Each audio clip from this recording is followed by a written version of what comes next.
Good morning. Happy New Year. We welcome in Tom Luginbill to the Out of Bounds Show, ESPN 105.9 The Zone, brought to you by Blue Cross Blue Shield of Mississippi. It's good to be blue. The official healthcare provider of the Out of Bounds Show, Blue Cross Blue Shield of Mississippi. You can watch the show right now on YouTube. Search Out of Bounds Sports. Tom Luginbill in Orlando, part of the Under Armour All-American game. And Lugs, how is it down there? It's good, man. It's hard to believe it's been 17 years since the first inception of this in 2008 with Julio Jones and A.J. Green and Daquan Bowers and, man, let's see, E.J. Manuel, Landry Jones. I mean, and then you just kind of go through the years. You're like Matt Barkley, Manti Te'o, Alshon Jeffrey, Jamar Chase. I mean, the list goes on and on of players, and it's just fun to see kind of like the next crew come in. It's been a great week. We've got the game this afternoon at 4 o'clock Eastern time. So ready, to be honest with you, always exciting time. But I got to be honest, Bo, this has probably been the busiest month of December as far as travel and work responsibilities I've had in the 19 years I've been here at ESPN. So good to be busy, but it's also going to be good to take a little bit of breath. How long have you been down there? So I came in directly from the Cotton Bowl. So I've been down here since the 30th. I'll go home tomorrow. And then I had come from the famous Toastery Bowl and then signing day directly to the Cotton Bowl. And then before that, I'd had an FCS quarterfinal. Wow. Okay. I knew you'd been running. Let's jump right into it. We've got some Mississippi State and Ole Miss players down there. And so I'm just going to rapid fire with you, and you tell us how they've been practicing. Michael Van Buren, the quarterback out of Baltimore that signed with Jeff Lebby. How has he looked in practice? So excited for him. I think I've told you this before. He reminds me of a stronger-armed, right-handed Dylan Gabriel. And really athletic, really, really smooth release. I think that's the thing that stands out to me the most is the ball comes out of his hand so fast, and he's able to beat the rush with anticipatory traits and the ability to just chuck it, man. I mean, he gets back there and he lets it fly. I think he's an ideal fit for the scheme in terms of what Jeff Lebby is going to employ there. So I think it was a huge pickup at a critical time for a new coach, which is kind of been neat. And the thing is, he's going to get a ton more reps because, not to get off point here, but what we're experiencing now with the last 2 years is now that they changed the rule that mid-year guys can practice with their teams for bowl preparation, we've had multiple players going back and forth between their college team that they've been practicing with and then coming back and practicing with us. But in this particular case on his team, Julian Sayin, our other quarterback that was on that roster, has been practicing with Alabama out at the Rose Bowl, so he's actually not going to play in the game. So Michael Van Buren is going to get a ton of reps tonight. How do you like his approach, his attitude, his poise, things that also count, especially when you're QB1 this day and age, Tom? I think that he's got a smile on his face all the time, and I like his demeanor. I like how he carries himself. He seems to interact really, really well with his teammates. The one thing, it's hard on these guys because you bring them all in for 1 week. Well, it's not even a week. It's less than that on the field. You're cramming with the playbook, and then at the same time, you're adjusting to different personalities, people you don't know.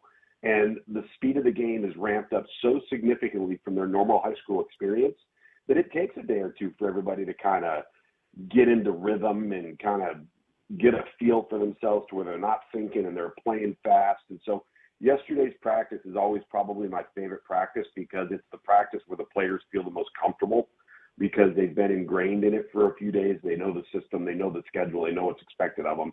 But no, I've been really pleased with his demeanor, his poise, how he's interacted with his teammates. It's been a pleasant week. What is the number one thing that he does really well, and maybe that skill, something that you think he and Lebby can develop and will be even better 24 months from now?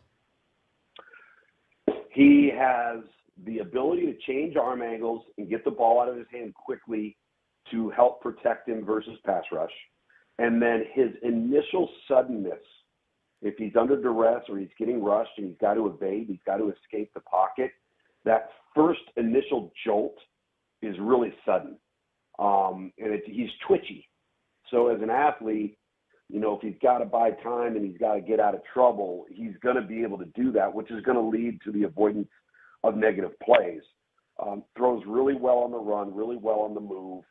I've had Oklahoma, I want to say 4 times each of the last 2 years that Jeff Levy was the offensive coordinator there. And, watching Dillon Gabriel, watching how quickly they want to get rid of the football in that offense, and they want to get it out to the perimeter.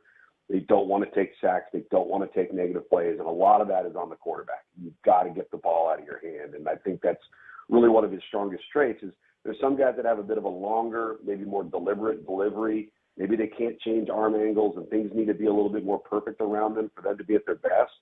He's one of those guys that I think can alter how you get rid of the football dependent on the situation. Okay. Tom Luginbill with ESPN. He's at the Under Armour All-American game. He's been a part of it for 17 years. He feels like he's been there 3 weeks, but he loves it. And the game is this afternoon. And Lugs has been all over the place as far as social media and TV. Lugs played Power 5 football, became a coach. His dad joined him down there, longtime coach too. So I know Tom's been having a great time. You just mentioned calling 4 Oklahoma games. I want to get into that for just a second, get back to some of these State and Ole Miss players. Mm-hmm. Did you feel like, Tom, as someone who's played Power 5 football, coached, and now been in this thing for 20 years, did you experience seeing Jeff Levy grow as a play caller and an offensive coordinator calling his games the last 2 years? Yeah, and I think a lot of it was trying to figure out, particularly his first 2 years at Oklahoma. And year 1 to year 2 was so vastly different because the personnel around Dillon Gabriel in year 2 was so far superior to what they were playing with in year 1. They weren't very good in the offensive line in year 1, slightly improved this year. They didn't have the run game in either of the 2 years that they would have liked to have had consistently, but the targets like Nick Anderson, Jaden Gibson, a lot of those guys had not emerged in his first year. You added those 2 guys to the mix around Drake Stoops and some of their other guys, and all of a sudden they could do more because they were more talented. They could attack other areas of the field. They could win more one-on-one matchups. And I go back to when Baylor and Art Briles and Kendall Briles and Jeff Levy and those guys were getting that thing rolling at Baylor, and kind of to see everybody break off of that branch. And then Jeff kind of, hooks up with Jeff Heupel there for a little while. Then he hooks up with Lane Kiffin for a little while, and they've all kind of integrated these concepts. But what's, I think, interesting about it is a lot of these quote unquote air raid guys or, original version of the air raid guys have actually morphed into power run RPO with air raid pass game concepts. The pass game concepts for the air raid are still prevalent and a major part of what Jeff Levy's doing.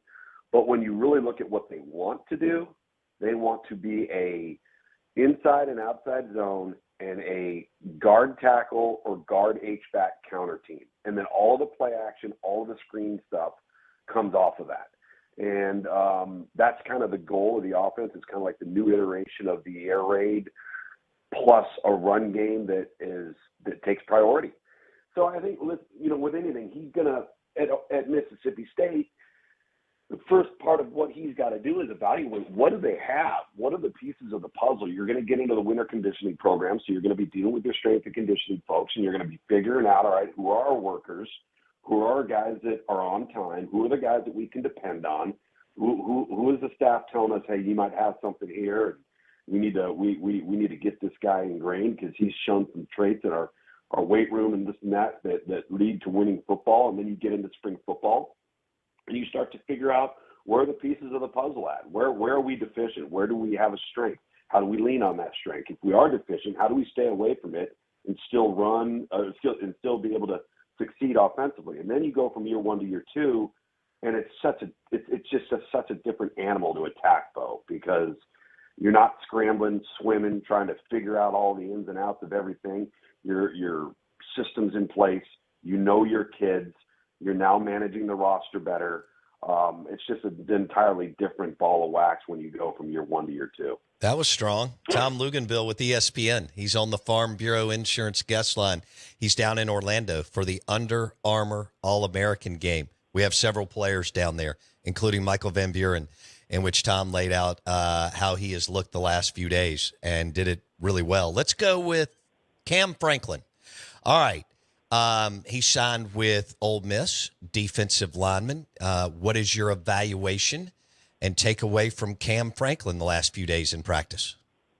So this is a really, really good defensive line class as a whole. He's our top-ranked player amongst either Ole Miss or Mississippi State's class. He's our top-ranked player in the state of Mississippi, too. And he's right on the cusp of being a five-star guy for us.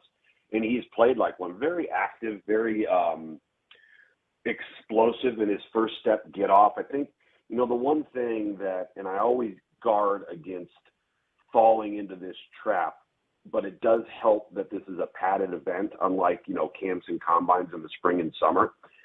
You can become enamored with one-on-one reps in the offensive and defensive line, but you've got to be very careful not to get caught up in it because that is a rigged drill. And it is rigged for the defense to win because you're essentially saying, all right, we're going to go one-on-one pass rush with a defensive end or a defensive tackle versus an offensive guard, center, or offensive tackle. But, oh, by the way, offensive guy, there's no run support responsibility for the defensive lineman, and he has a two-way go. So the offensive lineman is completely on their heels. So there's going to always be advantages. And so whether that's David Stone that we've had down here who's been really, really good, whether it's Franklin, who's been really explosive. What I look for more so in that drill is the ability to finish the rep, the motor, the non-stop, constant 100-mile-an-hour approach. That's what the coaches are looking for. It's what you're looking for because you want a bunch of guys that play hard. And so far I've seen that. Okay. All right, Tom Luginbill, ESPN. He is at the Under Armour All-American game. They'll play this afternoon, and they've been going through practice the last few days. Let's move on to Braylon Stonka Burnside, wide receiver out of Starkville, Mississippi. How has he looked to you? One of the better playmakers. When I say playmakers, I'm talking like one-handed catch, diving, leaping catch in the end zone, really, really gifted route runner, type of guy that there's some wow moments this week, right? And I'll say this. One of the things that we've been really excited about with this group of skilled athletes that we've had this year is that this has been a group of skill guys that have played, like, when I say played, I mean played a bunch of football on either side of the ball. Like, we've got a bunch of guys that we have listed at corner or we have listed at wide receiver that, quite honestly, we've put them there because that's the indication that we have gotten when it comes to where they're going to land at the spaces that are recruiting them. But all of them could go into the athlete category, Bo. And, he's in there, obviously, because he's played, and we're not quite sure where he's going to land in terms of position. But the versatility of these guys that we've got in this particular game has been so impressive. We've got running backs that could play slot receiver. We've got outside receivers that could play safety. We've got inside receivers that could double up as a corner. All of them can return kicks and punts. Okay. And Braylon Burnside Stonka, you talked about his eval a few weeks ago from 10th grade, right? You said, but Bo, I'm going to get to see him again, and he's obviously going to be bigger and faster and stronger. Is he a pretty physical player? That's what I was told by the people around Starkville. Yeah. Oh, yeah. He's a physical player. There ain't no doubt about that. I mean, he has a mean streak's not the right word or phrase, but he's got this very competitive temperament. You got to understand, he's just under 6 foot, but he's 200 pounds. I mean, he's not a slight, 185-pound skill guy. He's a little bit more advanced than that in terms of stature. Let's go to Tom Luginbill with ESPN on the Farm Bureau Insurance guest line, driven by your next Ford F-150 at Mack Haik Ford, I-55 North in Jackson. Mario Craver, wide receiver out of Alabama that Jeff Lebby was able to land. Yeah, this kid's been a lot of fun. The only downside to him is he's just not very big. And that's kind of your concern. He's rated around 150 pounds, but he clocked almost 21 miles an hour. So he's going to compensate with some speed and quickness. Again, another guy that can change the field in the return game. I would see him being a slot utility, jet sweep, end around type of guy that you're going to use in the short and intermediate passing game, and that would be a guy that you hope can become a field position flipper for you in special teams. Okay. Tom Luginbill on the Out of Bounds show. Travaris Banks signed with Pete Golding at Ole Miss. DB out of Tuscaloosa. How's he looked? Man, you've gotten all over our roster, haven't you, man? Yeah. I'm telling you, you've done a good job in this deal. Listen, he's a guy that we had originally had at corner. Then we moved him to the athlete category. We've played him a little bit this week on both sides of the football. Could play potentially both sides in the game. He is an elite caliber corner, safety, wide receiver prospect. Now, he may end up outgrowing the corners. I mean, he's almost 200 pounds as well, and he's about 6'1.5". He's been so fluid, so smooth. The one thing that we like about him is he's really good in press coverage, and we try to limit some of that stuff in an all-star setting because, quite honestly, even the best of the best receivers in this game, they're going to struggle to get off of press coverage. So we do some stuff during the week to see how guys handle it and things of that nature, and then kind of try to limit it in the game, because if you can't get any free releases in the game, there's nowhere for the quarterback to go because these guys are so good and they're not used to facing that in a normal high school setting. But he's been a physical kid that can reroute people really good. Our red zone, he was a part of a red zone session 2 days ago. When I say it was a red zone one-on-one, so you get a lot of slants, you get a lot of back shoulder fade, you got a lot of high point fades. He was a part of a run. We had 4 consecutive plays where either the wideout or the corner in press coverage in the red zone had to make a one-handed catch to end the play. So it was either a one-handed interception that was spectacular or a one-handed reception that was spectacular, and he was in on one of those 4. Wow. Okay. This guy could grow into a strong safety or free safety, Luke? I think he's going to start at corner and Okay. see how he could hold up. Then Okay. I think he would go in and he would end up being a Caleb Downs, Terrion Arnold, Malachi Starks type of guy like at Georgia. Okay.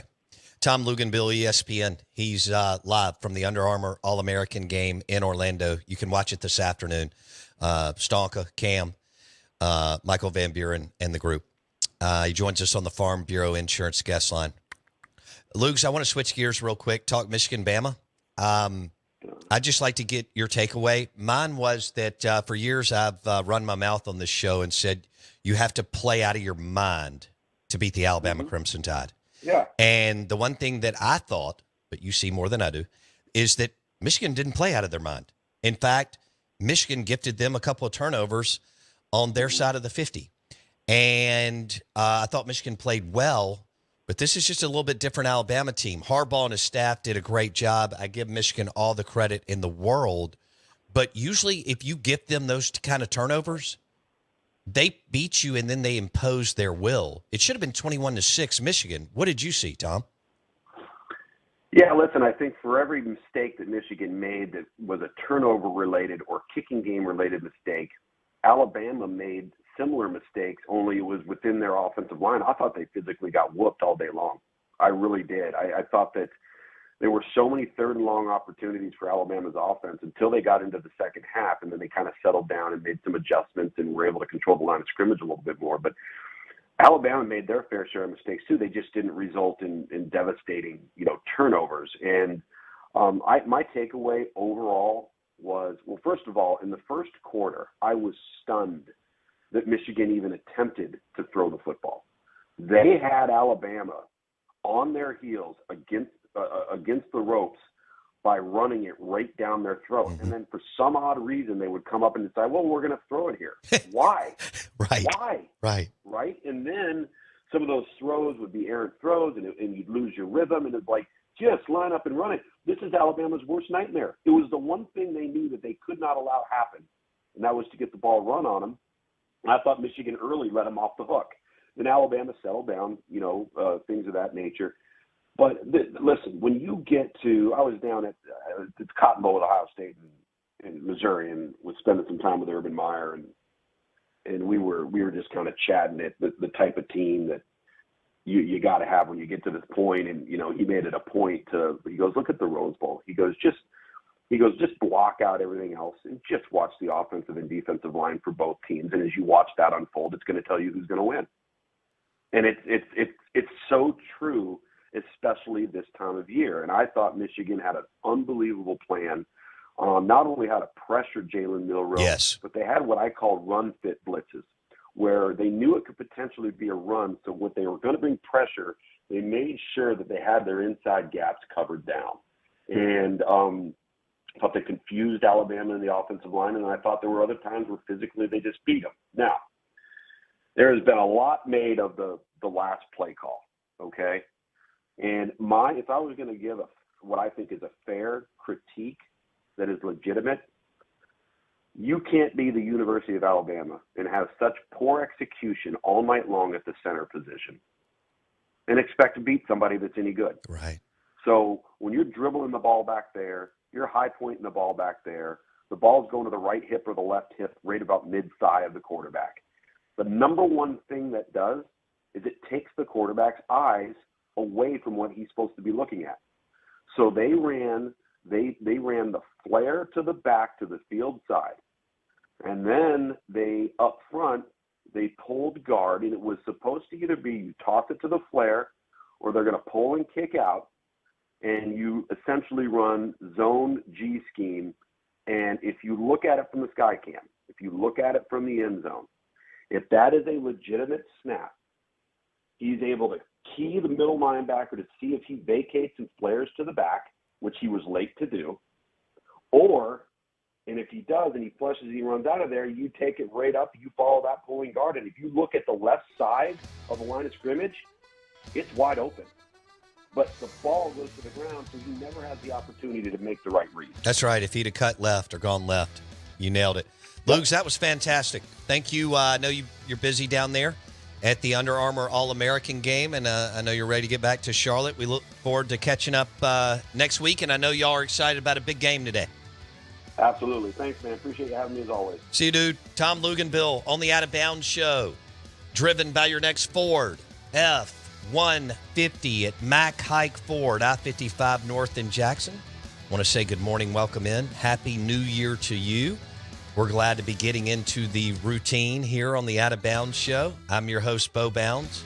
Want to thank you for going to Apple Podcast and Spotify and searching Out of Bounds with Bo Bounds. Todd Wade, former Ole Miss NFL offensive lineman, at 9:30.